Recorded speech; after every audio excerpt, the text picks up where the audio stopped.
Hello, today we are going to continue our look at short poetry that is in various aspects, uh, looking at different angles, you could say, on this idea that we've been exploring of heroism in literature. So on Monday, we looked at something a little bit more pessimistic, you could say, in W.H. Audin's Shield of Achilles, where he's looking from the perspective of the modern, that's to say, the 20th century world, back on the world of the ancient Greeks and the ancient Greek heroes like Achilles. On Wednesday, we looked at something very different in Lewis Carroll's Jabberwocky. In many ways, a very traditional tale, but told in an inverted way, right? A very humorous or nonsensical, at least, take on a traditional hero story.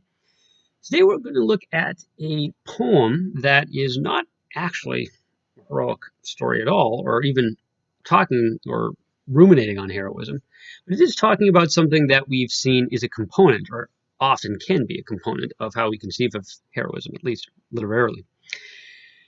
It's a poem called Gentilesse. It's a Middle English poem by the poet Geoffrey Chaucer. So if you've heard of any great English poets, aside from Shakespeare, right, the next person that you will hopefully have heard of is Geoffrey Chaucer. So Chaucer lived roughly around 1342 to 1400. So he's really there in the latter half of the 15th century, or the 14th century rather. And he is widely considered to be the leading poet of the Middle English period. So the Middle English period is roughly from around 1100 AD to 1500. Right, there are other great poets of this period. We have William Langland, we have uh, Gower, we have the poet of Sir Gawain and the Green Knight. But really, all of these, at least in terms of impact and reputation, pale in comparison to Chaucer. And indeed, by some, he's even considered to be the greatest non-dramatic poet in English. That is to say, the greatest English poet aside from Shakespeare. And that certainly has been the case historically, that he has been seen as that. Now, we're not exactly going to be looking at his main works here, but just to give you a sense of the historical import of this author.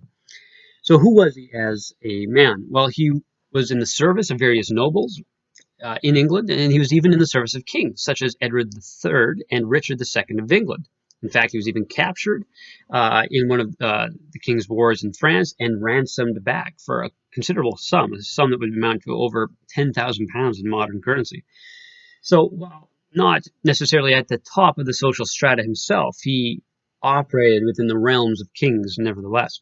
Indeed, his education was actually exceptional for a layman, that is to say, a non-churchman of the period. If you weren't in some way involved in the church, in a kind of, even if it was just in a clerical kind of way, uh, you often didn't have a thorough uh, education in, say, Greek and Latin, but he was very well educated for someone of his status. He was also very well traveled. He served abroad in Europe. He served in France, in Spain, in Italy, in various kinds of diplomatic or clerical posts. He was really, by trade, he was a clerk, right? Although he served a whole host of administrative roles, but that's really what he was. And maybe we could keep that a little bit in mind in terms of when we're thinking about his perspective. And even though he is involved in some way in political goings on by working for kings and even participating in wars, he's not largely political in his writings. Um, he, for instance, humorously references the 1381 Peasants' Revolt in his great work, The Canterbury Tales, but it's only a humorous reference. He doesn't really get into it. The Peasants' Revolt, as you can imagine, was a rebellion by the peasants against the nobles, and was eventually put down by the king.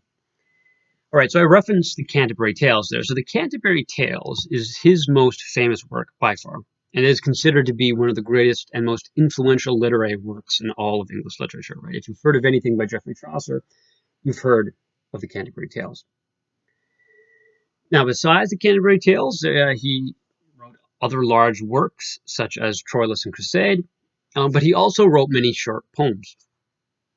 So the poem that we're going to look at today, Gentilesse, is just one of those short poems. And it's a moral ballad, and its theme is the nature of gentilesse.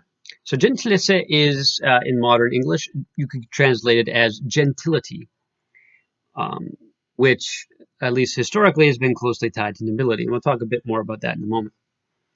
Now, we've seen already that one of the things that is often used, one of the markers that is used to define heroism, is nobility.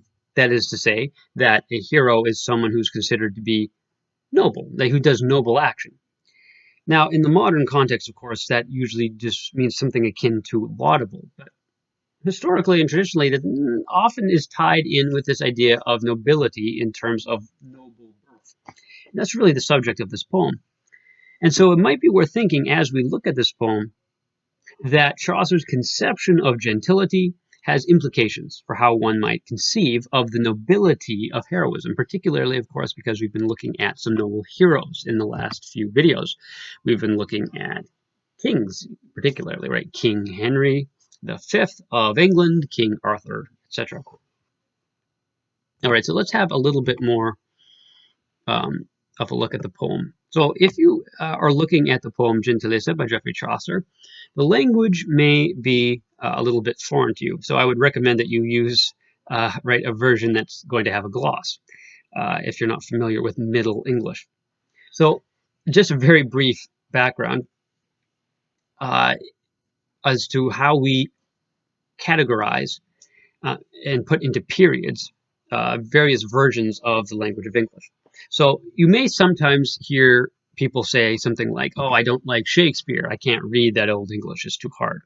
Well, it may come as a surprise to you that Shakespeare is actually not Old English. It's not even Middle English. In fact, it's Modern English. Now, it's early Modern English, but Modern English all the same, which is roughly categorized as being from, say, 1500 to maybe 1900. And Modern English, not the early kind even, the more modern kind, coming thereafter. Now, before that, we have Middle English. As I already said when I was talking about the Middle English period, that's roughly 1100 to 1500. Before that, we have Old English. Now, Old English is not simply a adjectival kind of distinction. In other words, oh, there's New English and Old English, right? Old English is actually a type of language, sometimes also called Anglo-Saxon, but more properly referred to as Old English. And it's from really the foundations of the language. So going back to, say, the 7th century or something like that. Again, somewhat arbitrarily, all the way up to 1100. And we'll look at that a little bit more in Beowulf. It looks like an entirely different language. Middle English is more approachable, right? But you'll see it's difficult if you don't have a background in it, but there'll be things that you recognize and things that you can count on. But the very first thing that we have to address is this word, right? So the poem is titled Gentilesse, and I've said that means gentility, but what exactly does that mean? So if you look at the first note that is provided for it in the Norton Anthology of English Literature, edited by M.H. Abrams, we get this little note on gentilesse. Abrams says that the virtue of gentilesse combined a courtesy of manner with a courtesy of mind.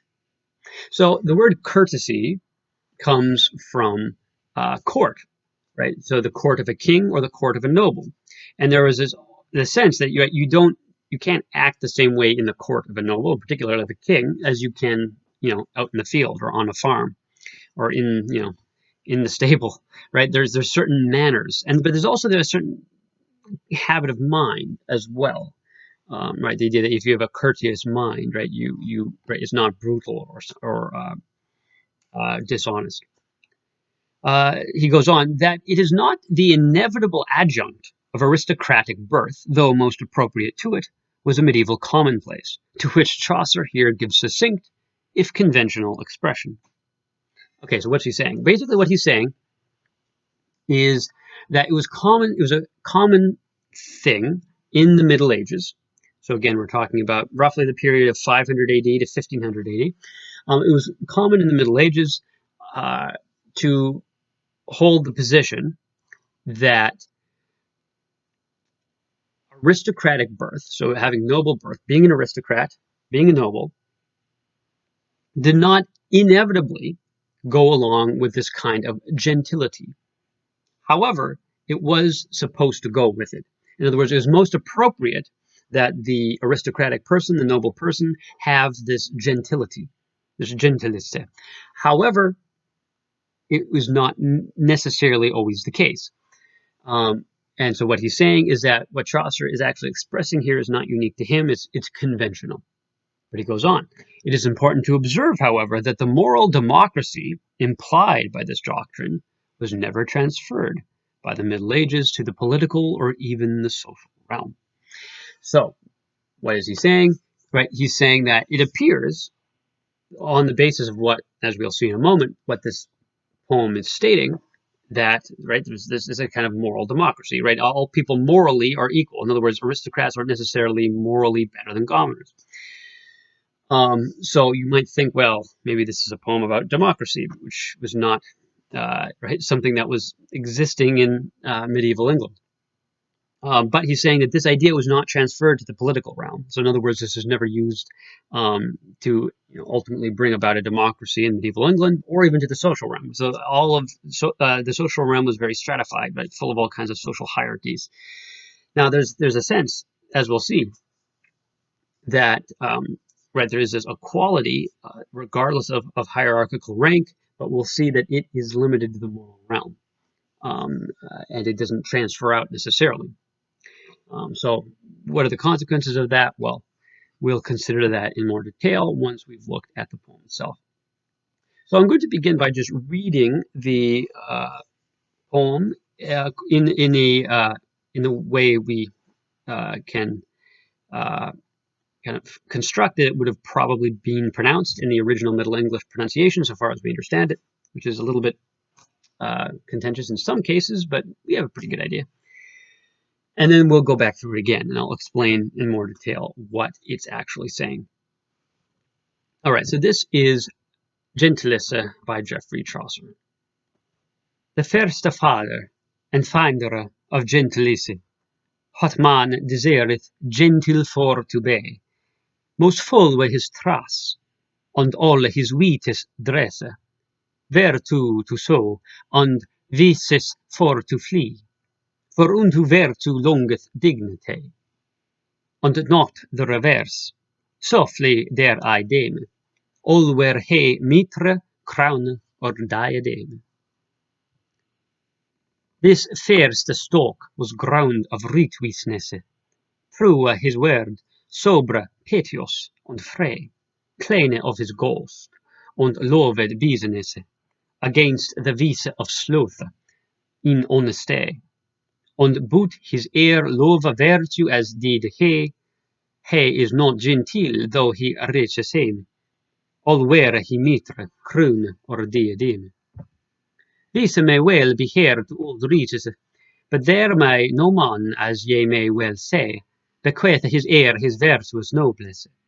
That is appropriate unto no degree, but to the first father and majesty, that marketh his heir him that were him quem, all wear he mitre, crown, or diadem.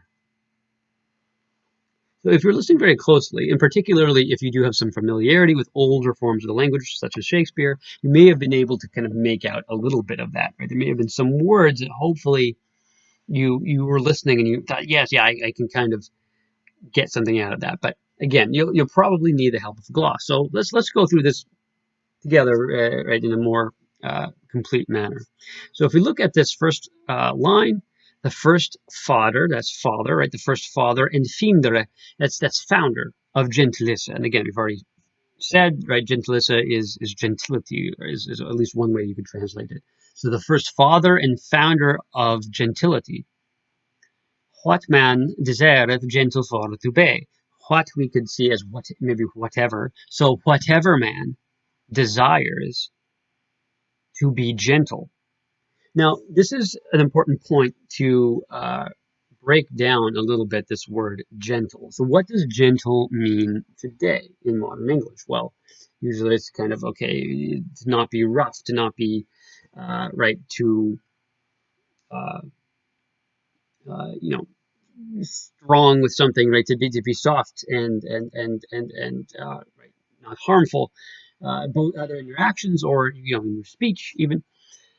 Now, there is a sense in which that was the original meaning, right? There was a sense in which, right, a gentleman was supposed to be gentle, as is to say he was not supposed to be brutal. In other words, a gentleman did not act in court as he did on the battlefield. However, only one aspect of it was that kind of softening, right? It didn't just mean, right, again, a gentleman would also be a warrior. It was really about place.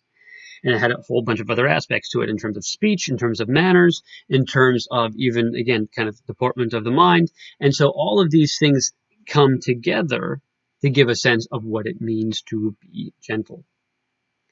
Now, over time, right, we get the sense of the gentleman from being a nobleman to something else. So originally, a gentleman was a noble person. In other words, you were a landowner, right?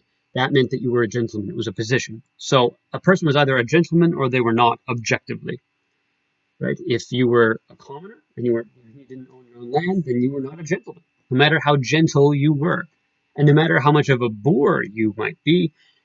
If you were noble, if you were a landowner, then you were a gentleman. Now you could say that you were not acting like a gentleman. You could say that, but nevertheless, you objectively were. And so that sense of again of gentility was far more than just being kind of soft and not rough, right? It was far more than that. It really was a statement of the virtue proper to the state.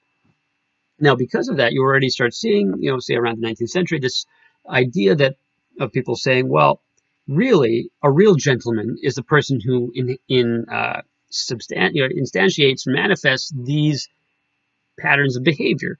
So if you, for instance, right, are properly gentle, again, in this kind of sense, in your speech and in your bearing and in the way you interact with people, then you should be able to be called a gentleman, even if you aren't a noble landowner. Whereas someone who might very well be noble, if they don't act like that, they shouldn't be called a gentleman. So that kind of divorced the sense of the word from its objective foundation. And eventually, over time, it got diluted as it became more and more subjective because it had no objective basis to the point where now, if a gentleman holds open, right, if a man holds the door open for a lady, right, you're such a gentleman, right? So a very common act of courtesy can now get you this title, whereas it used to mean something much more, and it used to be, again, tied in with this idea of nobility. And so, again, with this line, it's saying, whatever man desires to be gentle. It's not saying whatever man desires to be, soft and not too rough, right? It's not saying that. That's part of it. Again, it's whatever man desires to be. You could almost translate it here as virtuous, although, well, not quite, because it's not just virtue generally, right? It's really whatever man desires to have those traits proper to being a gentleman. Well, what are those? Well, maybe we'll see here in a moment. So if you look at the next line, so whatever man desires to be gentle, most follow his tras. So tras means path. So whatever man desires to be gentle, he must follow his path. Okay, so now we get a sense here of, okay, so if a man wants to be gentle, if he wants to have gentility, gentilesse, he has to follow a path. Well, what path is that? Is that just kind of go your own way, follow your own path? No, he's going to give a description of what the path is. And he goes on in that same line, on all his wits dresse. In other words, well, let's see what the note has on dress, right? So M.H. Abrams kind of translates it this way or glosses it this way. He's saying that this line means must follow his, that is, the first father's path, and dispose all his own wits. So he should follow the path of his first fathers, not just any path, not just his own path, but the first father's path. And he must dispose, right, dresse, make use of, you could say, his own wits. So wit in the modern sense often means we really encounter it when we think of, witty. Oh, he's really witty, which means, you can come up with, I don't know, a good comeback in a cocktail party. That's not what it means here. Wit means something more along the lines of, think of it like, using your wits, right? Or have your wits about you. Right? It's a kind of knowledge or a kind of wisdom, but it's a practical wisdom. And so it's indicating that you have to follow your first father's path, but you have to use your own wits, right? In other words, you won't inherit necessarily. You can't just rely on your father's wits. You have to use your own. But you still are supposed to follow that first father's path. right? And then it goes on. Vertu to sua und vices for to flay, right? So sua is actually a shortened form to pursue. So virtue to pursue and vices to flee. So what is this path of the first father? That you're supposed to use your own wits to pursue. You're supposed to use those wits to pursue virtue and to flee vice, right? So what is this sounding like? Well, it's sounding very like Aristotle. And right, we looked way back many videos ago at the Nicomachean Ethics and the kind of Aristotelian golden mean that right sees a virtue as a mean between two vices, which are on the extremes of either side, and that in between lies virtue. And we've already discussed this idea that maybe this can help us when looking at characters in literature and trying to understand their right, their function. Are they heroes in the text, or how are they functioning? Right, to look at, okay, where would they fall on the scale, vices or virtues? Well, here we see that right, Chaucer putting forward this idea that right, the truly gentle person, as I say, the truly noble person, pursues virtue and flees vice. Right, that's the path. And he goes on. For unto virtue longeth dignity. Right, so under virtue, longeth, belongeth, right, belongs, dignity. So dignity belongs to virtue. Now, dignity in this sense, one of the things that would separate someone in a social hierarchy, right, is this idea of dignity. So the king has the most dignity.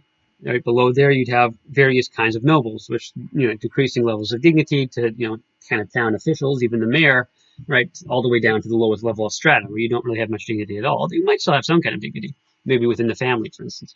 But what he's saying is that even though socially and again politically, dignity is associated with things like social class, right, and where you fall in the social strata, he's saying that actually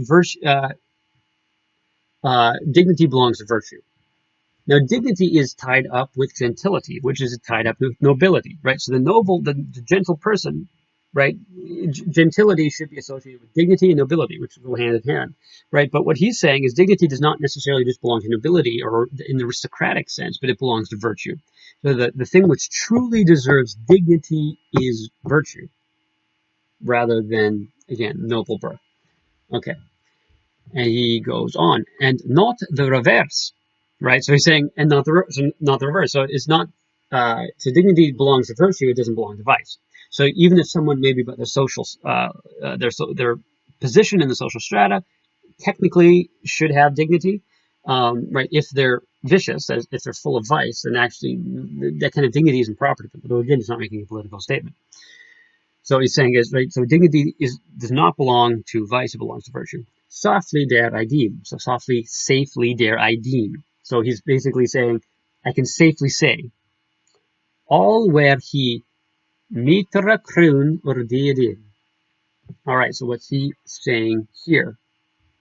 He's basically saying, even if he wears, right? So he's saying, virtue, right? Dignity belongs to virtue, not to vice. Even if he wears the mitre, the crown, or the diadem. All right. So we have some symbolism here. Really representing the hierarchies of medieval society. So the mitre is the thing that a bishop, right, in the Catholic Church wears. So the mitre represents the power, the ecclesiastical power of the church. The crown, of course, represents the king, representing the secular power. The diadem represents the emperor. So to give you an idea of how medievals conceived of society, you had your various kingdoms, right? You had the King of England, you had the King of France, etc.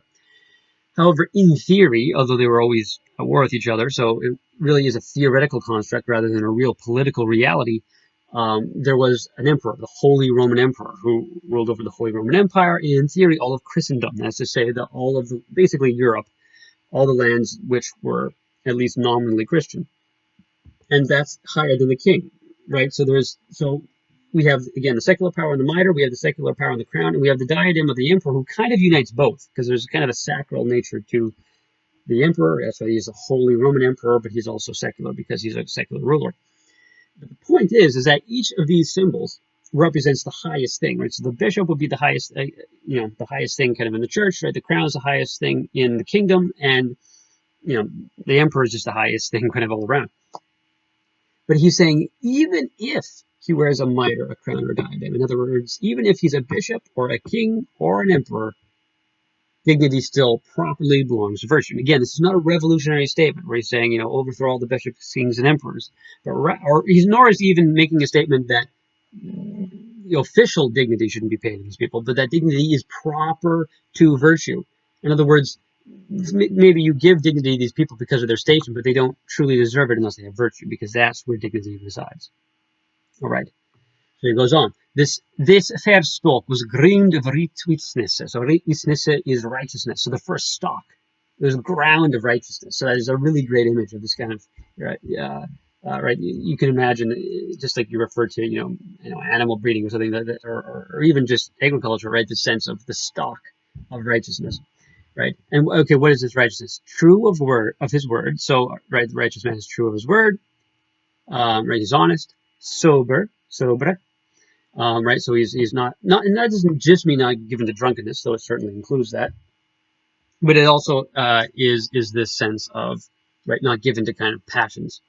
Piteous, and you see that Abrams provides notes for that, right, saying that right, it means merciful. So in other words, someone who gives pity, not who is pitiable, right? So it's merciful. And free, and again, free would be like free with your goods, but in a good way. So generous, right? So honest. Honest, sober, merciful, and generous. Right, that's what he's saying. And then clean of his ghost. So ghost, if you familiar with the term, right, of the triune Christian God, right, Father, Son, and Holy Ghost. That's in that sense, spirit. It's not in the kind of cast with the ghost, not that kind of ghost. So clean of his spirit. So he has a clean soul as well. Und lovet business. Now, this doesn't mean love business necessarily in the kind of capitalistic sense, but rather busyness in the sense of, being busy in work. Against the vice of sloth. So against, right, the vice of sloth, laziness, right? So, right, he's clean in his spirit. He loves kind of being busy in a good sense against being slothful. In honesty, and then he adds, right, in honesty. So not bad kind of business, right, or busyness, but honest work. Und but his heir loved virtue as did he. In other words, and but his heir loves virtues as he, or loves virtue as he did. He is not gentle. Though here same. We see there's a gloss here that says, right, talking about Richa being noble. So what is that meaning then? So unless his heir, this virtuous man, unless his heir loves virtue as he did, then his heir is not gentle. Even if he seems noble, he seems to, right, he can be as rich as he wants, he's still not gentle. All where he meet to crown a diadem. So again, the virtuous, the bishop shouldn't have an heir, but anyway, if the king or the emperor, can be virtuous, but he can't pass it, just because he's virtuous, right, it doesn't necessarily mean his heir will be. Vice may well be heir to old riches. So again, vice may well be the heir to old riches, that is to say, to old nobility. So the heir to nobility may indeed be vice. But there may no man, as ye may well say, that quith his heir his virtuous noblesse. So again, but there may be no man, as you can well see, who can bequeath his heir his virtuous nobleness. Right? So there's no man who can actually leave to his heir his own nobility, his own gentility. That is appropriate unto no degree, but to the first father and majesty, that maketh his heir him that will him queme, where he meter crown diadem. In other words, that is exclusively assigned as